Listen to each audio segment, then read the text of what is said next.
Welcome to the lecture series on time value of money, concepts and calculations. The topic of the present lecture is present value. What is a present value? Present value, which is given by PV, is the current worth of a future sum of money or stream of cash flows under a specified rate of return. Future cash flows are discounted at the discounted rate, and the higher the discounted rate, the lower is the present value of the future cash flow. Now, this shows a timeline where after 3 years rupees 100 sum is available and the discounted rate is 10%. Now, what will be the present value of this 100 rupees at year 0? At year 0, when we transport this money to year 0, we get the present value. The present value is 75.13. That means, if you invest 75.13 at t equal to 0 at 10% interest rate, I will be able to get 100 rupees after 3 years. Now, this is given by PV equal to FV divided 1 plus I to the power n, and in this case FV is 100, I is 10%. So, 1 plus 10 divided by 100 whole cube, and this gives 75.13 rupees. Now, present value problems can be divided into 4 type of problems. The first problem is present value of a single amount. Here if we see in the timeline, at the end of 3rd year we have 100 rupees and we want to find out what is the present value of it here. The second type of problem is present value of multiple constant equi-time spaced amount. Here we see that after the end of first year 100 rupees is invested, at the end of second year again 100 rupees is invested, at the end of 3rd year again 100 rupees is invested. So, we want to find out the present value of all these investments at t equal to 0. The third type of problem is present value of multiple variable equi-time spaced amounts. Here we are investing money at equi-space time intervals, but the amount of money are different. Like at the end of 3rd year I am investing 130 rupees, at the end of second year I am investing 120 rupees, and at the end of first year I am investing 100 rupees. All these 3 amounts are different, but they are invested at equi-time spaced. The fourth type of problem is present value of multiple variable amounts at variable time spaced. Now, here we see that at the end of first year, we are investing 100 rupees, at the end of 3rd year we are investing 120 rupees, and at the end of 8th year we are investing 130 rupees. So, 130, 120 and 100 are different amounts and they are invested at different timeline. The first one is after 1 year, second one after 3rd year, and third one after 8th year. Present value of a single amount. Present value of the single amount can be found out from this equation, FV is equal to PV into 1 plus I to the power n, from where we can calculate PV is equal to FB divided by 1 plus I to the power n. Discounting, this is called discounting. Discounting is the process of translating a future value or a set of future cash flows into present value. So, we are moving in this direction of time and this is called discounting. Example 1, what is the present value of rupees 500 due in 5 years? Part A, if annual interest rate is 15% and compounding is annually. Part B, with same interest rate but compounding quarterly. C, with same interest rate but compounding continuously. So, my formula is P b is equal to F b divided by 1 plus I to the power n, where F b is my 500, I is 15% and n is equal to 5. Finding the P b of a single cash flow when compound interest is applied is called discounting, that is reverse of compounding. The P v shows the value of amount in terms of today's purchasing power. So, we can calculate P v from the above equation, P v equal to F v divided by 1 plus I to the power n is equal to 500 divided by 1 plus 15, this is the I value, divided by 100 to the power 5 comes out to be 248.59. That means, if I am investing 500 rupees at the end of 5 years, so its value at t equal to 0, the present value will be 248.59 when my discounting rate is 15%. Note, P v is less than money available at the end of 5th year.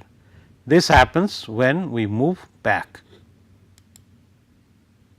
Now, part B, given F b is equal to 500, n is equal to 5, m equal to 4, because it is discretely compounding and it is quarterly compounding, that is why m is equal to 4 and I or r is equal to 15%. So, the formula for this case is P b is equal to F b divided by 1 plus r divided by m to the power m n.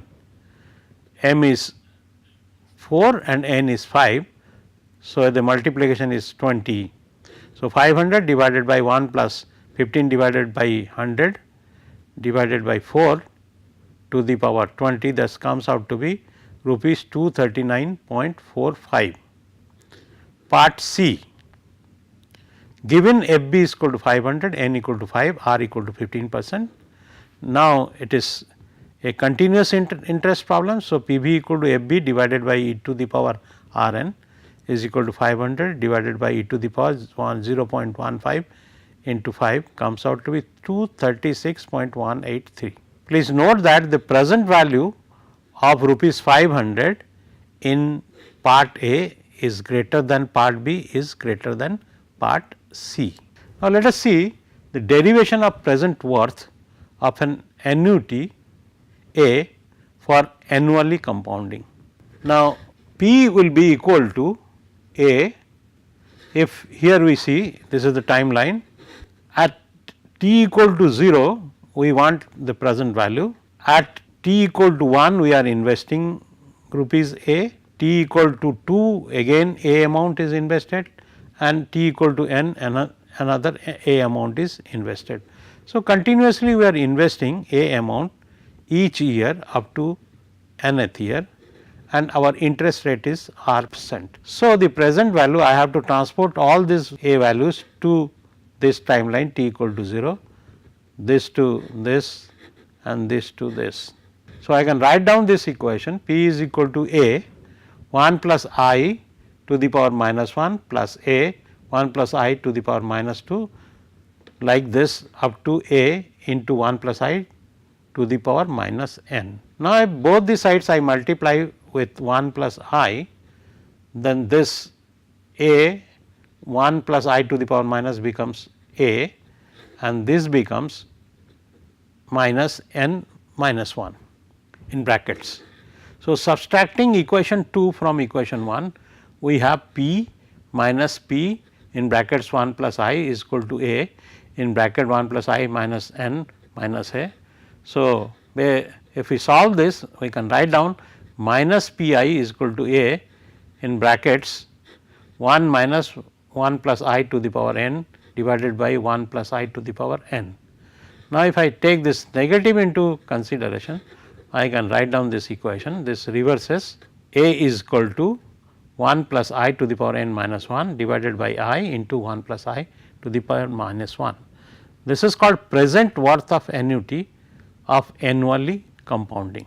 Now, we can find out based on this value, we can find out the present worth of an annuity A for discretely compounding. The starting point is present worth of a annuity A for annually compounding, whose equation we have seen P is equal to A into 1 plus I to the power n minus 1 whole divided by I into 1 plus I to the power n. To get the formula for present worth of a annuity A for discretely compounding, replace I in PB of an annuity for annual compounding by I by m.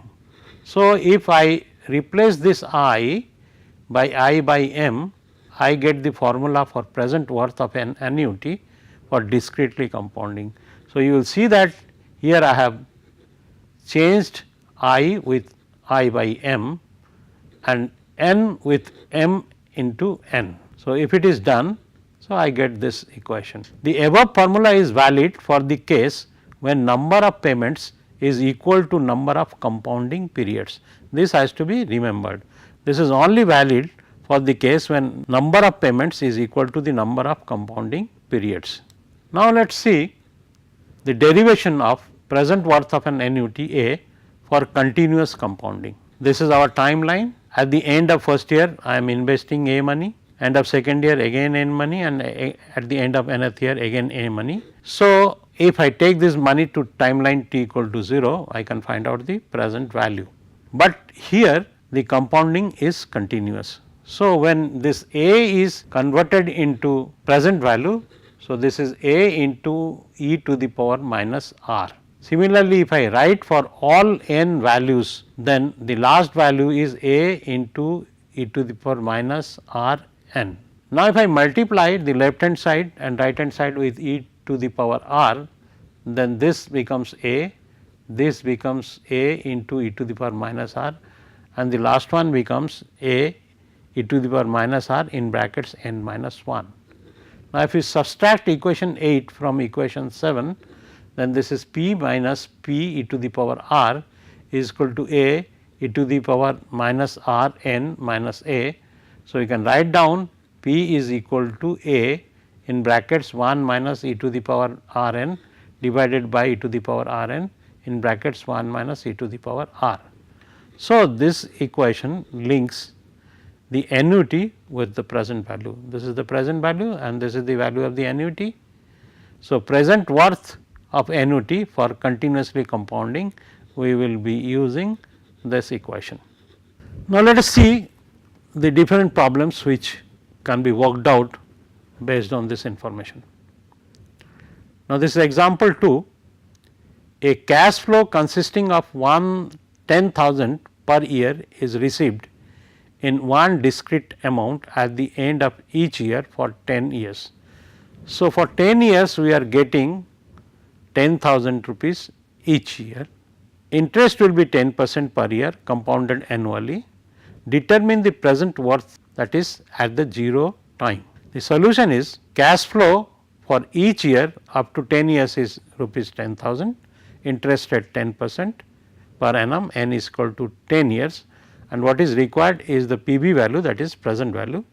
So, my equation is PB is equal to A in brackets 1 plus I to the power n minus 1 and divided by I into 1 plus I to the power n. So, when we put values into this equation, the value of P comes out to be 61,446. So, the cash flow over 10 years is a lakh. Now, let us please note that the total cash flow in 10 years is more than the present worth, and which is obvious because we are discounting the values. Now, present value of multiple constant equitime spaced amounts. So, my amount is not changing. Now, let us see the problem. Example 3, a cash flow consisting of rupees 1000 per year is received in one discrete amount at the end of each year for 3 years. That means, at the end of first year I am getting 1000, at the end of second year again 1000, at the end of third year again 1000. Interest will be 10% per year compounded annually. Determine the present worth at time equal to 0. So, this I am solving from the first principle as well as using the equation.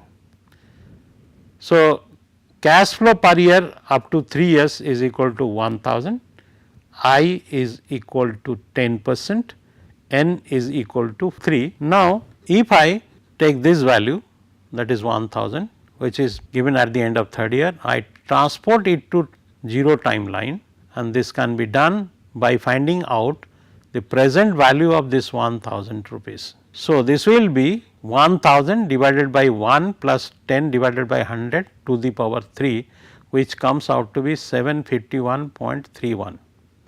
That means, if this money 1000's present value will be calculated, it comes out to be 751.31 as written here.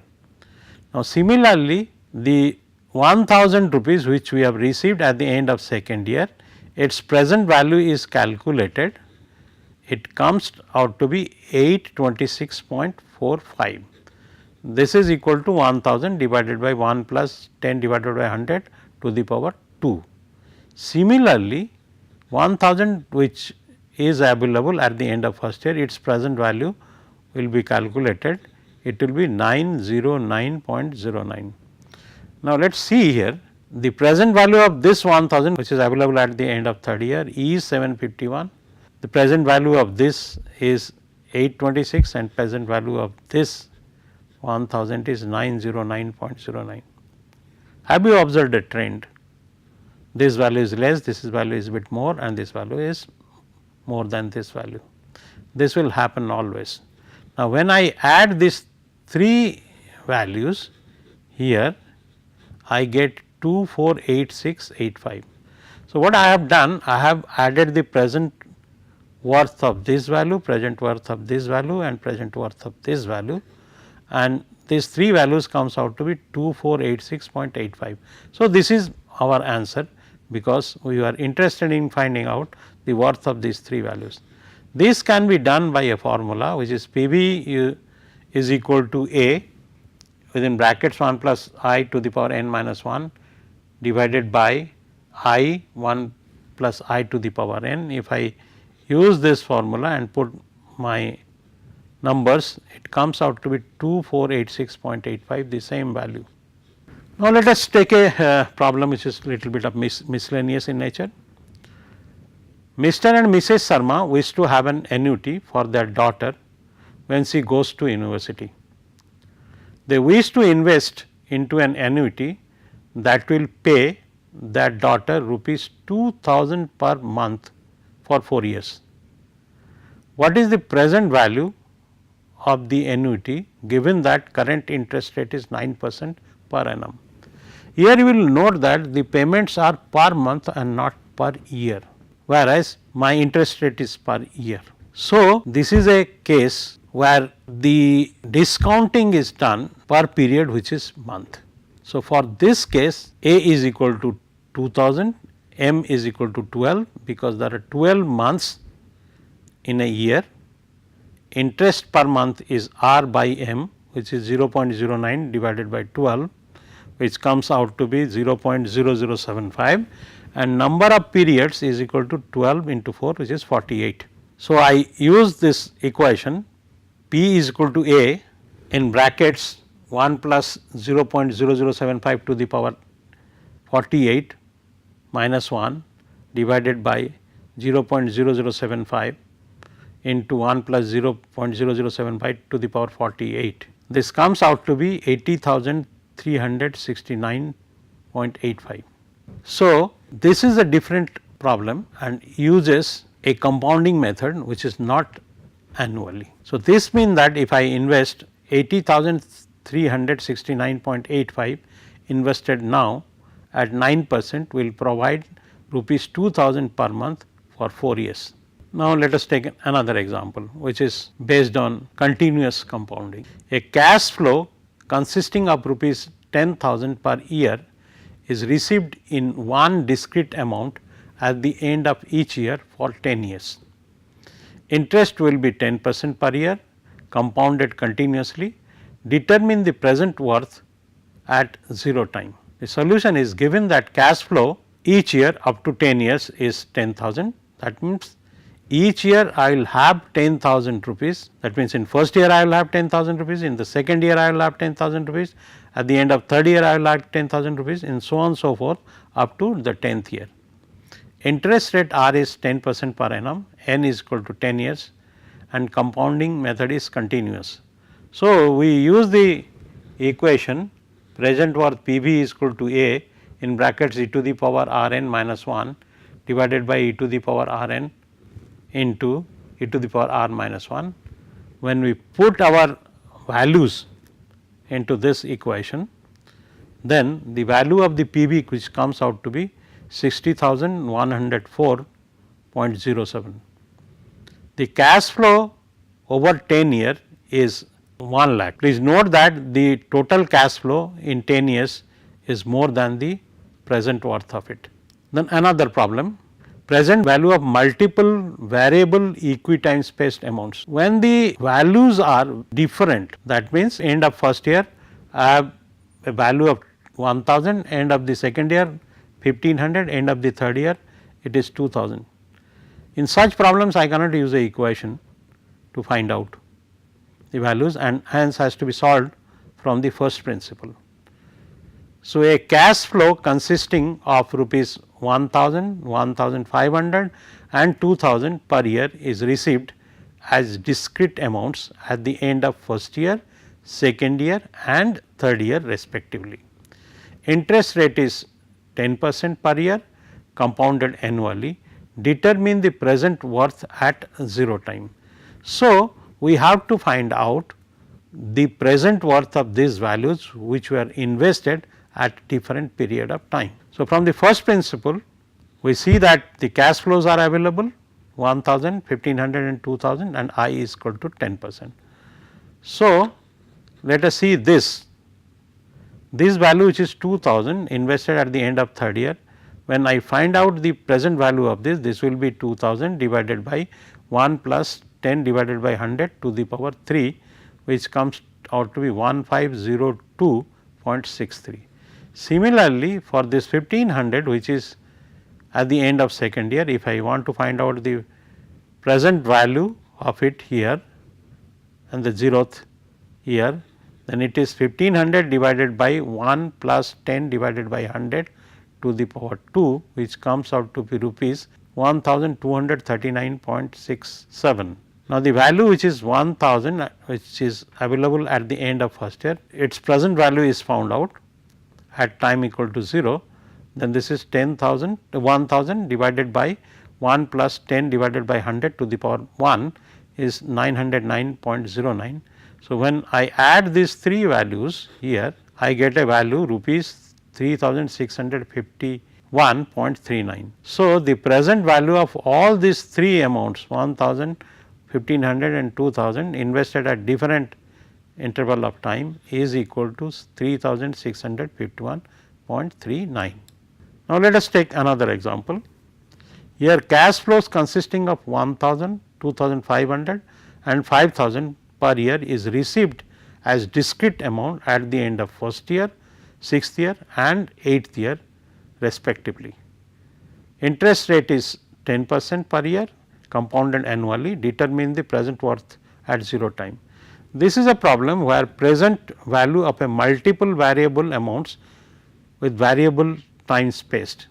So, time is different and amount is different here. So, it will be solved by using the first principle. Now, for this what we will do at the end of 8th year the amount available is 5000, we will find out the present value of this 5000 rupees, that means we will transport this amount from here to this timeline, and this will be done by 5000 divided by 1 plus 10 divided by 100 to the power 8, which comes out to be 2332.54. Now, there is another amount at the end of 6th year which is 2500, its present value has to be found out by taking it to the 0th year line. So, this will be 2500 divided by 1 plus 10 divided by 100 to the power 6, which comes out to be rupees 1411.18, and at the end of first year we have 1000 amount, and this has to be brought down to the present value This is 1000 divided by 1 plus 10 divided by 100 to the power 1, which comes out to be rupees 909.09. Now, if we add these three values, which are the present worth of these investments 5000, 2500 and 1000, they are added here to find out the present value of the cash flow, which is 4652.81. Thank you.